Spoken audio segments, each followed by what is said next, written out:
Olá, sejam muito bem-vindos a mais um episódio do Relações Exteriores Entrevistas, onde convidamos pensadores das relações internacionais para entendermos mais sobre as questões complexas que moldam a vida política internacional.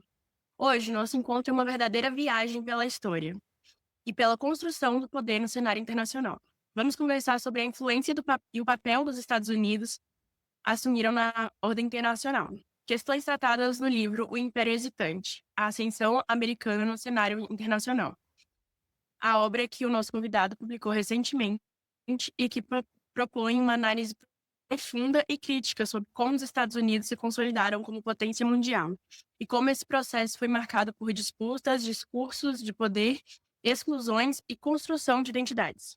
Nosso convidado é o Lucas Leite, pesquisador e professor que traz uma abordagem interdisciplinar cruzando história, relações internacionais, política externa e questões sociais, como racismo, xenofobia e o papel do darwinismo social na formação da maior potência econômica e militar do mundo. Então prepare-se para entender como se constrói um império, porque muitas vezes ele é hesitante. Lucas, é um prazer receber você. Muito obrigada por aceitar nosso convite. Eu que agradeço, Ana. É um prazer enorme trabalhar com vocês do Relações Exteriores. Bom, vamos falar então um pouquinho para começar. De onde que surge, na sua visão, o poder dos Estados Unidos? Eu queria que você explicasse para o público como que essa construção se deu historicamente. Tá, legal. Na verdade, eu estudo Estados Unidos praticamente desde a graduação. Eu sou formado em RI pela PUC Minas, fiz meu mestrado e doutorado pelo programa Santiago Dantas e fiz meu pós-doutorado mais recentemente na Federal de Uberlândia. Em todos eles, meu foco, meu objeto de pesquisa foram os Estados Unidos. Durante a graduação, eu foquei no governo W. Bush, na questão da construção do inimigo, no discurso e tudo mais. Ou seja, já usava análise do discurso, pós-estruturalismo, perspectivas mais pós-positivistas. No mestrado, eu continuei essa pesquisa para o pós-Guerra Fria completamente. No doutorado, aí eu já percebi que eu precisava entender outras coisas, que é de onde vai vir justamente o livro, né, o resultado da minha tese de doutorado. Essa tese, ela pesquisa justamente a ideia de que como foram surgidos, como começaram, como influenciaram os primeiros discursos relacionados ao que a gente chama de excepcionalismo norte-americano, e como que isso foi tão importante para a condução do que o país viria a ser, né, uma grande potência. Então, a minha hipótese era de que os Estados Unidos eles só se conformaram enquanto nação, ou pelo menos uma ideia de nação, né, e que vai ser construída, reconstruída, desconstruída e reconstruída várias vezes, né? Que essa é a premissa que a gente tem da questão do uso da linguagem, no pós-estruturalismo. E essas formações constantes, elas bebem de alguns lugares. Então, a minha hipótese foi que ela começa com o fim da Guerra Civil, que a partir dali a gente tenta chegar num consenso, ou lá se chega num provável consenso, mas que esse consenso ele é cheio de problemas, cheio de definições que excluem grupos, que incluem outros. Então, a gente vai perceber que desde a questão da população negra, no pós-Guerra Civil, com a reconstrução dos Estados Unidos, até a ideia de que se os Estados Unidos deveriam ter colônias, ou expandir seus territórios para fora, no sentido de conquistar territórios mesmo, né, ocupar esses territórios, até a ideia de que se ele deveria ser um player internacional, de fato, que assuma custos para a estabilidade do sistema internacional. Então, a minha hipótese era perceber isso, era entender isso, né? A hipótese de que os Estados Unidos, eles, ao longo do tempo, foram se acomodando, foram construindo uma identidade junto com uma construção material de poder que permitiu a eles ocupar depois esse lugar de superpotência lá só no final da Segunda Guerra Mundial. Mas que toda essa formação que a gente vai ter de superpotência, né, de justamente uma identidade voltada para o exterior, ela começa a ser montada principalmente pós 1865. E aí vai ter um marco muito importante, que é o da Guerra Hispano-Americana de 1898. Aí, a partir da Guerra Hispano-Americana de 1898, os Estados Unidos assumem um papel ainda mais importante aqui na América Latina e ocupa algumas regiões em detrimento justamente de potências europeias, no caso da Espanha. A partir daí, é um processo de desenvolvimento já frente às grandes potências, né? É a relação com o Reino Unido, com a Alemanha, com a França e com outras grandes potências.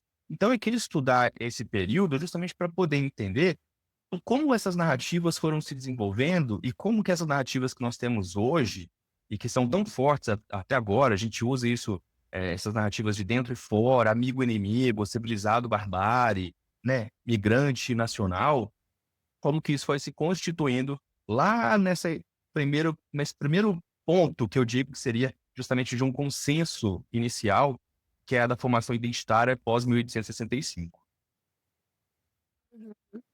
E há um momento específico de virada na ordem internacional em que os Estados Unidos se consolidaram como potência internacional?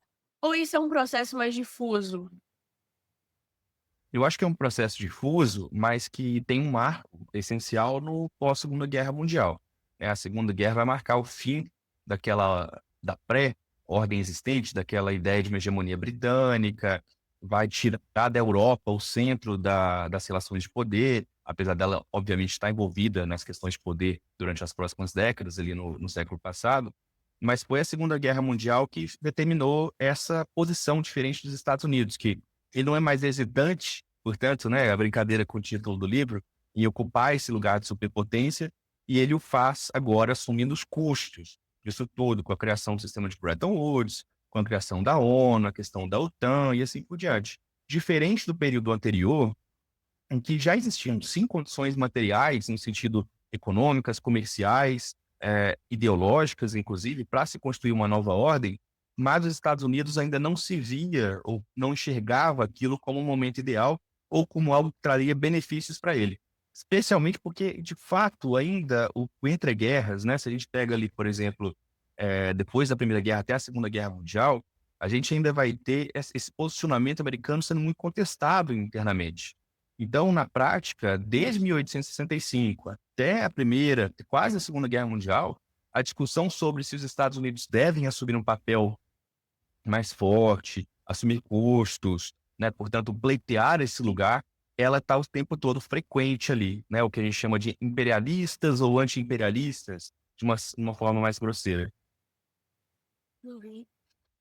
Eh, Você parte da análise dos discursos presidenciais dos Estados Unidos entre 1865 e 1912 no seu livro, né? O que esse recorte histórico revela sobre o processo de formação da identidade nacional e da afirmação dos Estados Unidos como Estado moderno e capaz de influenciar o sistema internacional, capaz de questionar a liderança das potências europeias e por que é importante revisitá-lo hoje? Legal. O marco de 65 é o fim da Guerra Civil, né, e ali até a Guerra Civil a gente é como se tivesse em Estados Unidos que não é ainda de fato um estado, uma nação conjunta, é um país ainda muito dividido, porque nasceu enquanto uma federação, e essa federação sempre teve muita força no aspecto da divisão das partes. Então cada estado tinha sua constituição, tinha suas regras e tudo mais. E não havia consenso em relação à necessidade de um processo de união, de criar uma entidade um pouco mais forte e tudo mais. A guerra civil vai ser o ponto nevrálgico disso tudo, porque a partir dali vai estar em disputa justamente se a União vai ter mais força, se vai ter um banco central, ou de alguma forma que viria a ser depois, né, o Federal Reserve nos Estados Unidos, se eles vão assumir mais compromissos internacionais, e qual vai ser o modelo de fato de integração nacional no sentido das ferrovias, principalmente do investimento industrial, privado, e como que isso está ligado também a uma forma de enxergar a realidade, ou seja, se os Estados Unidos vão focar na sua essência, suposta essência rural, do comércio direto entre os Estados Unidos, focada mais na questão, por exemplo, das commodities, e aí vem junto o trabalho escravo, né, a escravização dos africanos no continente americano, ou se a gente vai ter uma visão mais do norte, focada mais na indústria, nas cidades, e que preza pelo trabalho livre, não porque eles são altruístas, mas porque eles consideram que isso geraria menos custos e também a possibilidade até de formação de mercado consumidor no longo prazo. Então, esse foi o grande ponto definidor que eu acho para poder dar partida no livro, né? Então, eu falo justamente ali da partir da morte do Abraham Lincoln e como a gente vai ter uma série de presidentes que vão ter que enfrentar um período chamado de reconstrução sem nenhuma instrução. Não existia nada no mundo, nem lugar nenhum que falava o que fazer, né? A gente vai ter ali uma massa de pessoas que vai se tornar livre, né, de ex-escravizados, e essas pessoas vão ter que se acomodar de alguma forma dentro desses estados. Então, é o primeiro grande esforço de uma parte da população, é bom deixar isso muito claro, em justamente tentar trazê-los para dentro da sociedade, criando mecanismos de alfabetização, dando terras e tudo mais. O que a gente vai perceber, no entanto, é que esse discurso que existia pré-1865, de divisão brancos e negros, norte, sul, civilizado, barbárie, tudo isso, essa lógica vai continuar. Ela só vai continuar com outras formas. Se antes existia uma legitimidade pela própria lei em relação aos escravizados, no período pós-guerra civil, essa lógica de inferioridade, de definição do que é o superior, de quem deve ter o capital, de quem manda, de quem são de fato aquele território, de quem é aquele território, isso vai se acomodar dentro de que a gente chama hoje em dia de branquitude, que é essa lógica de que há uma ideologia da supremacia branca, que durante o século XIX ainda vai ser legitimado por uma série de correntes que vão ser chamadas de darwinistas sociais, influenciados pelo Herbert Spencer, John Fiske, etc., que vão dizer que existe uma gradação entre as raças humanas, o que a gente sabe hoje em dia que é uma mentira, e é racismo puro, né? E, portanto, vão defender essa lógica da eugenia, essa lógica da separação, e de que certos grupos teriam o direito e legitimidade de ocupar certos territórios e submeter certos povos, o que deu origem justamente a uma legitimação ideológica do próprio colonialismo e do imperialismo. Então, se os Estados Unidos não se assumem imperialistas, formalmente, eles vão usar essa roupagem para dizer que eles devem ser aqueles que vão determinar como os outros devem se governar, quais devem ser as regras, o que é correto, o que é incorreto, os apelos estéticos, o que é belo, o que não é, o que é adequado e o que não é. E ao longo do século XIX, dessa metade do século XIX, eles vão entrando numa crise interna, afinal. A gente já fechou nossa fronteira, a gente conquistou tudo que a gente queria, a leste e a oeste, compramos o Alasca. E aí? Mas será que a gente deveria ir além? Esse ir além, ao invés de se tornar uma exploração colonial formal, tradicional, como dos europeus, virou essa ideia de que os Estados Unidos têm que estar presentes na América Latina ou na Ásia, principalmente, na China, Japão, etc., para levar suas instituições, para levar a república, para levar aquilo que é o melhor, a melhor forma de se organizar, as suas regras, a sua visão de mundo. Então, é uma forma de colonialismo e é o imperialismo.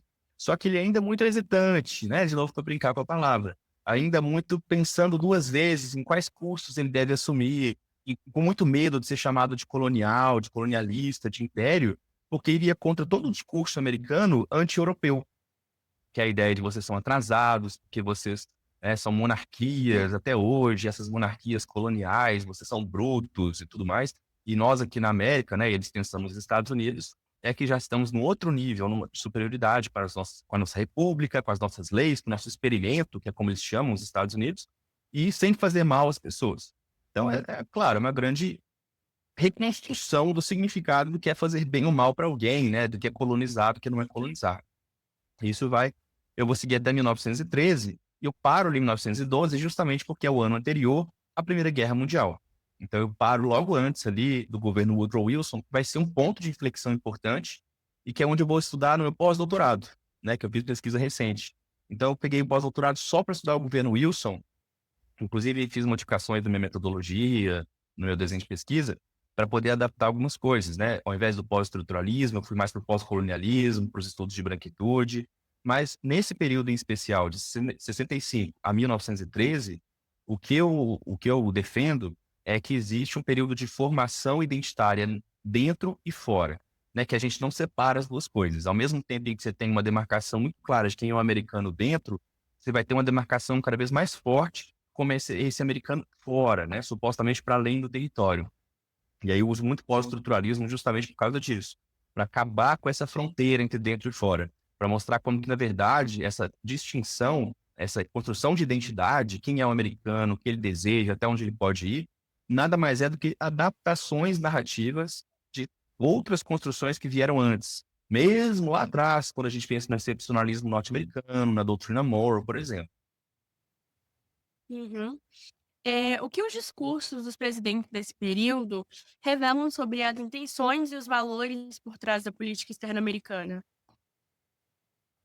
Olha, em geral, o que a gente percebe nesse discurso é um racismo velado, que na época já era institucionalizado, né, mas depois deixou de ser legal, mas permaneceu sendo parte da constituição da sociedade americana. E esse racismo, na verdade, ele não é apenas, inclusive, contra as pessoas negras nos Estados Unidos, contra a população de ex-escravizados, mas também vai acontecer em relação aos chineses, vai acontecer em relação aos latinos, vai acontecer em relação aos japoneses e uma série de outros grupos. Cada um desses grupos vai ser constituído com características, né, tanto ligadas à questão fenotípica, quanto ligadas à questão de estereótipos, acerca da sua composição. Em que medida a identidade desses grupos, portanto, ela se contrapõe a uma identidade superior dos Estados Unidos. Então, quando os Estados Unidos fala, a gente não quer entrada de chineses, perdão, a gente não quer entrada de chineses, né? Coloca o ato de 1882, o ato de exclusão dos chineses. O que eles estão querendo fazer ali? É uma política higienista em que eles determinam que aqueles corpos daquele povo não condizem com aquele território, com aquele povo, com aquela identidade americana. Então, o que eles vão construir? Eles vão construir como negativo, afeminado, inferior, incapaz. Sendo que, na prática, se a gente olha a materialidade, o que a gente teve é que os chineses, por exemplo, eles eram muito mais, cuidavam muito mais da higiene pessoal, eles tinham muito mais asseio, se alimentavam de comidas esquentadas, de chá, ou seja, tudo muito esquentado, então não pegavam uma série de doenças, enquanto o trabalhador médio americano não tinha esse asseio, não tinha essa higiene e ficava doente com mais frequência. Então, o trabalhador chinês, em certo momento, foi chamado de celestial, para a gente ter ideia. De tão bom que ele era, super produtivo, não dava prejuízo, consumia pouco. Enquanto, quando, na verdade, esse processo já não faz mais sentido, quando não precisa mais desse tanto de chineses trabalhando nos Estados Unidos para construir as ferrovias, principalmente no oeste dos Estados Unidos, eles passam a ser vistos de outras formas. Eles passam a ser afeminados, eles passam a não conseguir ocupar mais cargos e lugares e funções que seriam de homens, muitas aspas, aqui, obviamente, né? Não à toa daí que surge o Chinatown, que a gente conhece lá em São Francisco e outras cidades do oeste americano, que vão ter muitas lavanderias, muitos restaurantes iniciados por famílias chinesas, porque é onde eles vão tentar se reorganizar, uma vez que vão ser excluídos cada vez mais da sociedade. Então, olha só, a gente sai de um discurso dos celestiais, de um nível, né? Os chineses são abençoados, os melhores trabalhadores do mundo, para outro que não serve para o trabalho braçal, não serve para nada, é afeminado. E aí a gente entra também na questão de dentro e fora dessa xenofobia, desse racismo, com questão de gênero, inclusive, colocando como elementos de gênero constituem positivo ou negativo. As mulheres só vão conseguir votar depois do governo Woodrow Wilson e não por boa vontade do presidente, mas porque ele vê nelas uma oportunidade, por exemplo, de aumentar o eleitorado do Partido Democrata a partir de então. Então a gente vai percebendo como que desculpa, essas construções de cada presidente, elas têm a ver, claro, com o seu partido, com a lógica com que eles enxergam o mundo, se os Estados Unidos devem assumir mais ou menos compromissos internacionais, e também em como está a situação econômica, principalmente nesses governos. O que a trajetória dos Estados Unidos no período da reconstrução, a consolidação imperial, pode nos ensinar sobre os dilemas contemporâneos da política externa americana, como a política para a América Latina, Ásia, ou o uso da força em nome da ordem, né? Ótimo, você falou, seu último trecho foi perfeito, né? O uso da força em nome da ordem, da estabilidade, do que é certo, da democracia. Nós vemos que essas ações, de forma material, elas continuam acontecendo. A determinação de como se deve produzir, a determinação de como se deve construir sua economia, quais as instituições são mais adequadas, quais não são, porque qual democracia a gente aceita e qual a gente não aceita, ou em que medida os povos podem buscar formas autônomas próprias para construir seu legado político, econômico, social, e como que isso é percebido enquanto atrasado, primitivo. Então, essa lógica de constituição do superior e inferior, do dentro e fora, ela acontece o tempo todo.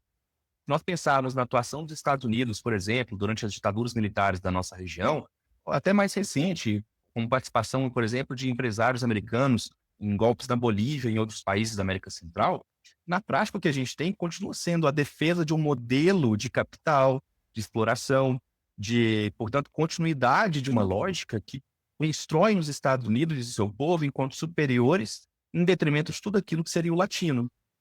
Na minha tese, o que eu percebi foi que a construção dos latinos está muito ligada à ideia de povo preguiçoso, por causa, né, de um ambiente tropical, um determinismo geográfico, portanto, ligado a essa questão supostamente racial. é um povo miscigenado, portanto inferior, que não tem a mesma capacidade, não é igual ao europeu, não é igual aos outros povos. Isso tudo permanece hoje em dia quando a gente pega a lógica do imigrante, a forma como os Estados Unidos, alguns governadores, políticos, empresários, constroem os mexicanos, né, os nicaragüenses, os venezuelanos, a ideia de que existe um jeito de fazer política e economia, a forma como o Consenso de Washington, por exemplo, nos anos 2000, 90, 2000, determinou o que é certo no sentido da austeridade fiscal, de onde se deve investir, como que se deve fazer para um país crescer. E a Receita, claro, resultou em problemas enormes. Por quê? Porque é a imposição de um modelo, de uma visão de mundo que se considera superior e mais adequada ao resto das pessoas. Então, esse discurso está presente até hoje, né? Com o presidente Donald Trump, então, nem se fala. Uhum. O livro mostra que a coesão nacional americana se constrói pela inclusão e exclusão de grupos. Quais foram os principais grupos marginalizados nesse processo? Os principais grupos marginalizados foram, em primeiro lugar, as pessoas escravizadas, e também as mulheres. Mas além das mulheres e das pessoas escravizadas, a população latina, crescente durante o século XIX, começo do século XX, e também a população asiática, em especial filipinos e chineses, que vão ser a maioria dos grupos que vão viver nos Estados Unidos após alguns processos de migração. Isso tudo por quê? Porque vão ser justamente aqueles que vão sofrer diretamente da mão exploradora do que seria esse império americano, né? As pessoas escravizadas vão ser a base de toda a produção do sul dos Estados Unidos durante décadas, mais de século praticamente. Então, tudo que se constitui enquanto capital, produção econômica, a cultura, toda a lógica da gastronomia, tudo que viria a ser, portanto, uma estética da região, né, até dialetos, aspectos étnico-religiosos na região ali de Nova Orleans, que é um bom exemplo, tudo isso vem, na verdade, da população negra. Então, assim como o Brasil, os Estados Unidos só existem porque a população negra arcou com esses custos pela escravidão, né? E não houve, de fato, um processo de restituição e restabelecimento de alguma forma de reparação. Tentou-se fazer uma reparação, uma reconstrução dos Estados Unidos, mas ela foi tão combatida de tantas formas que ela virou, na verdade, moeda de troca em 1876, no compromisso que o presidente Hayes fez para poder assumir a presidência, né, durante justamente uma eleição que foi super conturbada. É porque é bom lembrar também, as eleições dos Estados Unidos, em geral, tiveram processos muito fraudulentos, muito complicados. Elas tendem a privilegiar certos grupos que podem votar em detrimento de outros, isso até hoje. Então, esse seria um dos principais grupos. E a partir daí até a frente, é o que a gente vai ver na prática, é crescer justamente grupos supremacistas brancos. A formação da KKK, a formação de outros grupos nesse sentido, que vão perseguir pessoas negras nos Estados Unidos, no sul do país, e quase que a revelia da própria existência das leis do Estado. Depois de muita insistência, depois de realmente uma destruição muito grande, é que o governo americano, o governo federal, vai começar a atuar contra esses grupos. E mesmo assim, é uma onda que vai e vem, porque a gente percebe que a KKK volta depois com força, aí depois é combatida de novo, volta com força, é combatida. Ela continua existindo, a gente sabe, inclusive, quem são supostamente os líderes atuais da KKK, o que ela defende. Então, toda essa constituição de identidade, de liberdade de expressão automática, total, ela, na verdade, ela foi muito mais um escudo para todos esses grupos defenderem seus valores racistas, sua percepção de mundo xenofóbica, a explosão de gênero que acontece, a constituição, portanto, desses grupos enquanto inferiores. Não é à toa que, se nós tivermos uma clivagem lá de 1875 até hoje, da evolução das condições de vida, de educação, saúde, habitação desses povos todos que eu falei, em todos os casos eles estarão em situações aquém da população branca. O outro ponto que é interessante é a questão do voto da população negra e o voto da população feminina. As duas lutas, em certo momento, andaram juntas. A Angela Davis fala muito isso, inclusive. Ela só vai lembrar para a gente que quando foi importante ou quando foi necessário para as mulheres brancas, o que elas fizeram? Elas se afastaram do movimento do sufrágio, né, universal para a população negra também, e aí com isso se aproximaram dos homens brancos para garantir o seu direito ao voto. E com isso a gente percebe que a clivagem racial, portanto, é hoje um dos grandes elementos, até hoje, enquanto se fala dos Estados Unidos, portanto, Se tivermos que falar de um grupo que sofre, portanto, as mazelas desse processo, até hoje, é ainda das populações racialmente construídas, latinos, né, asiáticos em grande medida, e também a população negra que desde então sofre nos Estados Unidos. E como os conceitos de identidade nacional e excepcionalismo americano estão diretamente relacionados ao fortalecimento do imperialismo nos Estados Unidos?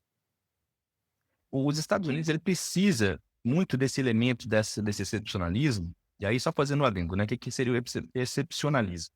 Seria um discurso, uma narrativa, uma crença de que eles são um povo excepcional, destinados por Deus a ocupar esse lugar de hegemonia, de predominância, e que, portanto, deveriam levar aos demais povos, às demais civilizações, tudo aquilo que Deus lhes consagrou como melhor, suas leis, suas regras, suas instituições e tudo mais.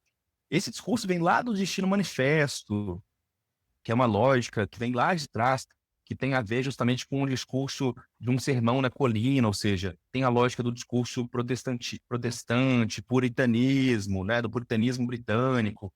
Então, a formação dos Estados Unidos ela já começa nessa lógica de indivíduos que saem do Reino Unido e chegam nos Estados Unidos, no Novo Mundo, e acham que são um povo escolhido de fato para levar para lá uma nova Jerusalém, construir um novo mundo cristão, né, na base da Bíblia e tudo mais. Então, essa é a primeira constituição identitária dos Estados Unidos. Ao longo, isso vai sendo permeado pelas questões coloniais, né, o pertencimento ou não do Reino Unido e tudo mais. Na prática, portanto, o que isso gera para a gente é um sentimento cada vez maior de que eles são esse povo escolhido e que, portanto, eles têm o direito, eles têm a garantia, a legitimidade de atuar. Se a gente conecta isso com a ideologia do imperialismo, com a questão da supremacia branca, das hierarquias raciais, a gente tem justamente esse caldo que determina qual é o povo, o branco, dentro dos Estados Unidos, que é o de fato, de direitos daquele território, e quem é o, aspas, invasor, o externo, o não participante, que ou deve ser excluído, ou deve ser eliminado, ou deve ser segregado. Enquanto eles conseguiam utilizar dessas pessoas, e eu estou falando realmente também de pessoas negras, né, africanas principalmente, mas também chinesas, latinas, essas pessoas eram utilizadas, elas tinham alguma serventia no sistema produtivo, elas faziam parte da cadeia econômica, mas não como parte da sociedade. A partir do momento em que elas são tornadas partes da sociedade, o que os Estados Unidos vai fazer o tempo todo é limitar a sua capacidade de viver, de onde seus corpos podem ir, quando podem vir, o que eles podem fazer, se eles podem votar, se não podem, se podem acionar a justiça, se não podem, se podem se relacionar com pessoas da mesma cor, da mesma etnia que você, da mesma raça, muitas aspas aqui, né? No sentido biológico, não, né? No sentido sociológico. Que você, então, isso vai ser um determinante desse excepcionalismo, não só para fora, portanto, mas para dentro, de quem é esse povo internamente e o que ele deve fazer externamente. Por isso que quando ele atua na questão do Iraque em 2003, quando há uma atuação da guerra ao terror, quando há uma questão da guerra contra o comunismo, contra as drogas, esse inimigo é um inimigo etéreo, abstrato, ele não tem uma definição. Por quê? Porque isso, quanto mais aberto, mais condiz com essa identidade desse imperialismo americano de construir de acordo com a necessidade quem é esse inimigo. Uhum. E de que forma o racismo e a xenofobia e o darwinismo social foram e talvez ainda sejam utilizados para legitimizar tanto políticas internas quanto externas? É importante pensar assim, todo grupo, toda nação, geralmente vai buscar em torno da sua identidade a sua validação. Então, a gente que é brasileiro, a gente pensa assim, quais são os atributos, né? O que caracteriza o que é um brasileiro? Certos estereótipos, pode ser questão fenotípica, dependendo do país, pode ser a questão, portanto, cultural, pode ser a questão da língua, pode ser uma série de coisas. No caso dos Estados Unidos, eles se apegaram a certos elementos iniciais que a gente chama de WASP, White Anglo-Saxon Protestant, branco, anglo-saxão, protestante. Portanto, essa seria já a identidade conformada de quem é o americano efetivamente, que tem essa legitimidade de atuar e definir como deve ser o mundo. E esse deve ser o mundo para os outros. Então, quando a gente tem essas outras identidades surgindo, e cada vez mais em conflito, portanto, por pertencimento, por constituição de pertencimento na identidade, né, juntando as duas coisas, terra, identidade, os corpos, a vida, a violência, inclusive, como meio de exclusão disso tudo, o que a gente percebe é que o país, o Estado, ele precisa cada vez mais renovar o seu discurso. ele precisa trazer mais elementos. E no século XIX, a ascensão desse darwinismo social, com as hierarquias raciais, ele foi essencial para que, de fato, houvesse uma legitimação ideológica do imperialismo e do colonialismo. Então, a ocupação, por exemplo, da Europa nos países africanos, né, na África e na Ásia, às vezes até na América Latina, ou do que os Estados Unidos fizeram na Ásia, aqui na América Latina também, isso, na verdade, é coberto por uma carapaça de legitimidade, por uma carapaça de civilização. Então, na prática, eles evoluídos, eles não só têm legitimidade, como têm o direito de vir aqui e vir em todos esses lugares para demonstrar efetivamente o que é correto, o que não é. Mas como que isso é feito? A partir desse elemento racial. Então, quando essa ideologia ela ganhou um contorno pseudocientífico, na verdade, né? Mas na época virou ciência, essa ideia de que é possível estudar o tamanho do crânio para determinar se é mais evoluído ou não, que é necessário estudar a questão da altura, quanto mais altos os povos, mais evoluídos, ou se são mais de povos frios, mais evoluídos tiveram que ser, determinismo geográfico, determinismo fenotípico, tudo isso serviu para poder, na verdade, dar legitimidade para as ações políticas, que nada mais são do que uma busca incessante pelo poder e pela imposição de uma ordem, de uma vontade sobre os outros. Uhum. Você sustenta que a política externa americana foi fortemente marcada por narrativas do excepcionalismo, da superioridade racial e da missão civilizatória. Como que esses elementos simbólicos influenciaram e ainda influenciam a atuação dos Estados Unidos no mundo? Eu acho que, em alguns momentos, foi alguns desses tópicos que eu trouxe, né? De, por exemplo, o elemento da civilização, da construção da civilização enquanto uma civilização à parte, não mais europeia, mas algo além, algo novo, com a missão dada por Deus. Então, há um elemento muito forte da religiosidade. Então, até hoje, esse discurso de que os Estados Unidos são a maior nação do mundo, porque Deus quis, porque é uma vontade divina, é uma reconstrução do direito divino lá dos absolutistas, né? Só que numa versão republicana, para tentar mostrar como que a forma deles de república, a constituição deles, a forma de organizar o Estado em torno de uma federação, tudo isso é tão especial que os dá o direito de, portanto, ocupar esse lugar. Então, além disso, né, alguns símbolos que a gente pode pensar, eu gosto de pensar na questão imagética, né? A bandeira americana, como ela é pensada na sua atuação, a questão das estrelas, cada estrela significaria supostamente o Estado, mas aí tem uma questão, Porto Rico, por exemplo, foi anexado pelos Estados Unidos lá na Guerra Hispano-Americana de 1898, mas não é um Estado formal, não está representado efetivamente ali na bandeira. Então, qual é o status de Porto Rico? Protetorado? Território não incorporado, como a Suprema Corte dos Estados Unidos na época chamou? E eu prefiro falar, sem eufemismos, e dizer, não, Porto Rico hoje é uma colônia dos Estados Unidos. Assim como a Guiana Francesa, aqui na América do Sul, é uma colônia da França, assim como nós temos isso ainda no mundo. Ou seja, quais são os elementos que eles usam para tentar ficar mais palatável o que seria uma colonização? A ideia hoje em dia, cada vez mais a ideia da democracia, a ideia dos valores, a ideia das normas, do livre comércio, das cidades individuais. Então, tudo isso hoje é muito utilizado pelos Estados Unidos ainda como forma de tentar legitimar esse tipo de atuação. Na sua avaliação, as teorias tradicionais da RI dão conta de explicar esse processo de ascensão dos Estados Unidos ou é preciso ir além dela? Excelente pergunta. Não, as teorias tradicionais não dão conta de explicar esses fenômenos porque elas não foram feitas para isso mesmo. Quando a gente critica as teorias realistas, liberais e tudo mais, em alguma medida, algumas outras teorias também, mas principalmente essas abordagens que são mais tradicionais em RI, o que a gente está criticando é justamente a parte epistemológica. Ou seja, a gente está querendo mostrar como que a própria definição de como entender a realidade parte de uma série de elementos que já são provisionados desde o começo, que são essa ideia, primeiro, do positivismo, de uma crença exagerada nessa evolução científica, nessa ideia de que o homem evolui constantemente, de que o liberalismo e as liberdades são garantidoras e de forma igual para todas as pessoas, e não são, né? O que a gente chega à conclusão com as teorias pós-coloniais, pós-estruturalistas, decoloniais, feministas, queer, por exemplo, é que há sim uma construção inicial das relações internacionais que é feita e que desde então se prevaleceu em torno do que é o Ocidente, como o Ocidente enxerga o que é o internacional, e a partir disso constitui toda a construção da nossa área, da nossa ciência das RI. Então, se existe uma ciência das RI hoje que fala que começa ali com o Carr, 1919, 1939, 20 anos de crise, com Engels, idealismo, depois evolui para o Morgenthau e tudo mais, é porque em algum momento alguém definiu que aquele era o marco inicial. Mas qual era o mundo daquele momento? Era um mundo que, basicamente, esses autores, eles ignoram, né? E todos os autores que vieram depois, parece que simplesmente não levam em conta. Eles uniformizam os estados como se fossem essas caixinhas, né, fechadinhas, como se fossem, de fato, unidades sempre racionais, esquecendo, por exemplo, que o processo de tomada de decisão passa por uma série de indivíduos, por uma série de pessoas, por ideologias, por vontades, por interesses, por racismo, por preconceito, por uma série de coisas.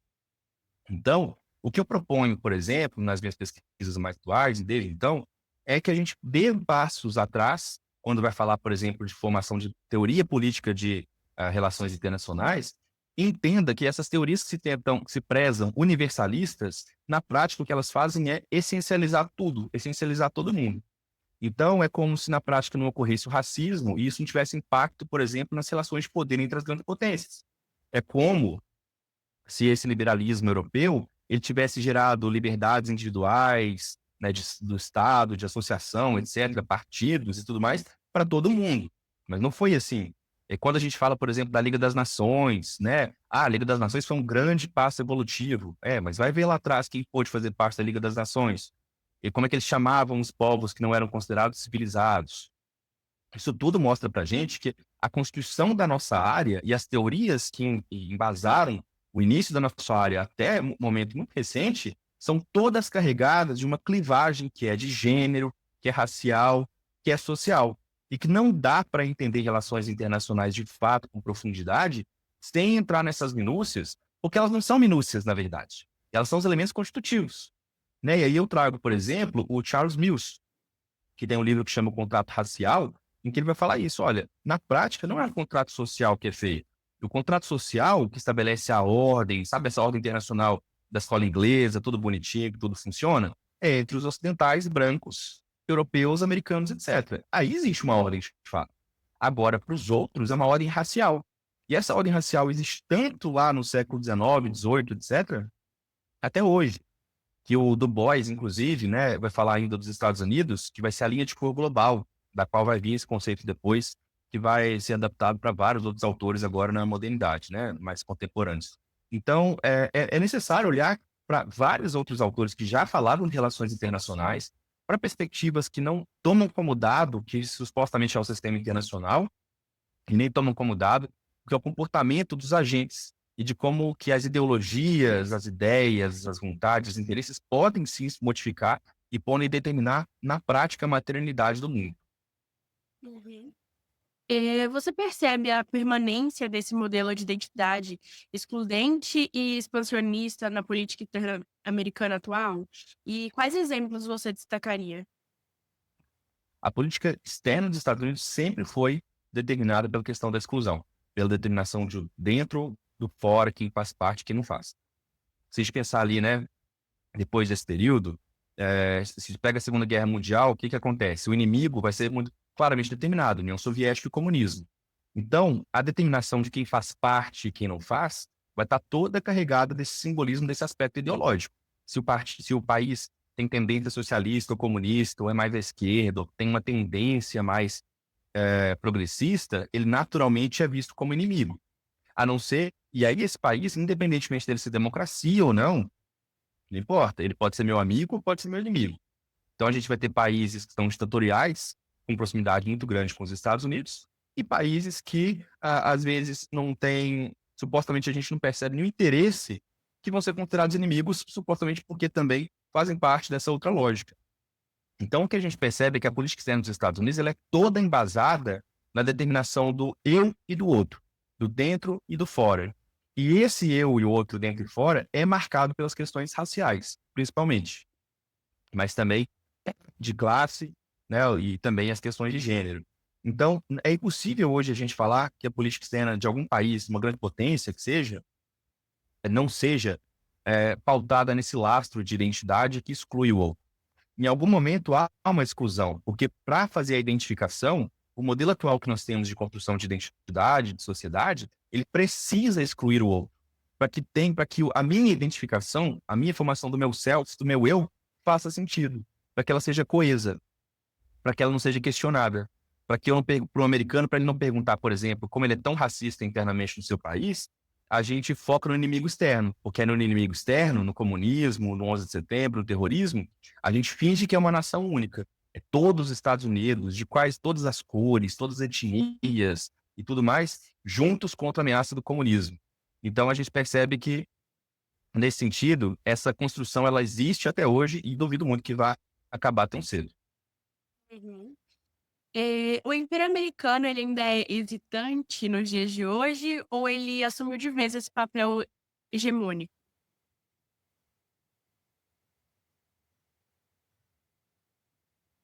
Não, os Estados Unidos assumiu esse papel de hegemonia, deixou de ser hesitante no momento em que reconstruiu a ordem internacional ali do pós-45. E desde então, especialmente com o fim a Guerra Fria, eles vão ser menos hesitantes ainda, com a ausência de um inimigo claro, de uma potência capaz de gerar um equilíbrio, uma balança de poder com os americanos. Perdão. Isso vai ser quase impossível, né? Tanto que a gente vai ter as empreitadas da guerra do Iraque, do Afeganistão, do unilateralismo americano, chamado momento unipolar, com muitos autores, que vai durar até mais ou menos ali 2008, quando tem a grande crise financeira. E até hoje, se nós pensarmos, por exemplo, em como o governo Trump enxerga os Estados Unidos, ele olha para essa ideia de America First, America Great Again. Great Again por quê, né? Grande de novo. O que seria grande de novo?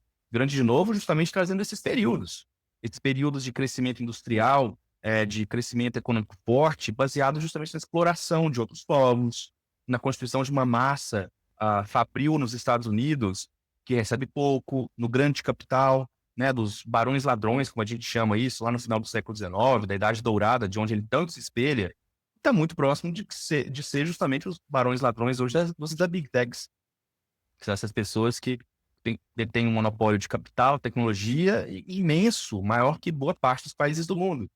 Então, esse discurso ele não sai dos Estados Unidos. Ele pode ser amenizado, ele pode ser melhor construído, ele pode ser mais sutil, mas hesitante, definitivamente, eles não são mais.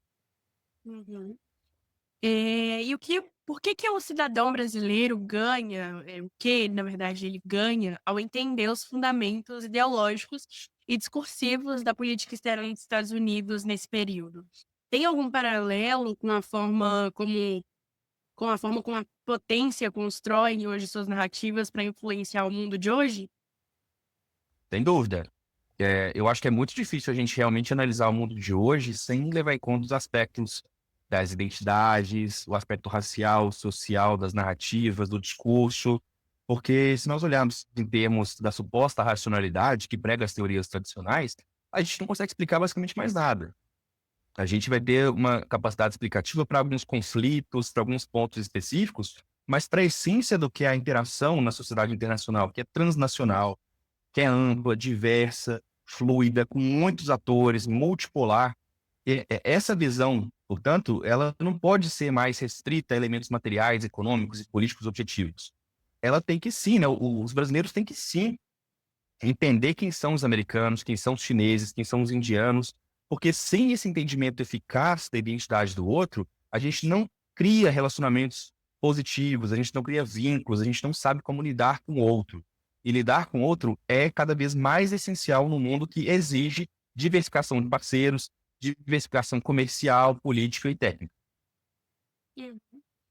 E ao falar da missão civilizatória americana, perdão, sua pesquisa dialoga com a noção do soft power ou com outras formas de influência contemporânea. E que paralelos você traçaria?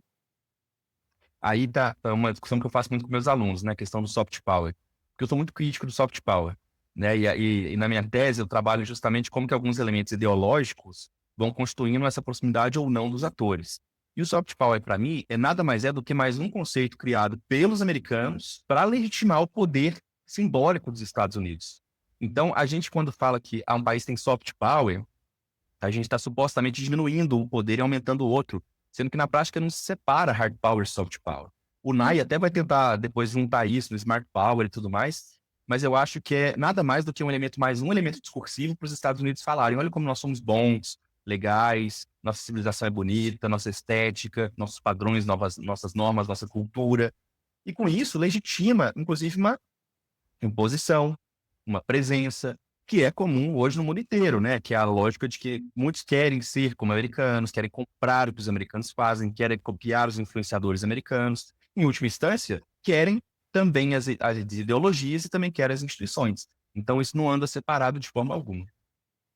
E aí, agora já partindo para o nosso encerramento, que lições ou reflexões você espera que os leitores levem após a leitura do seu livro?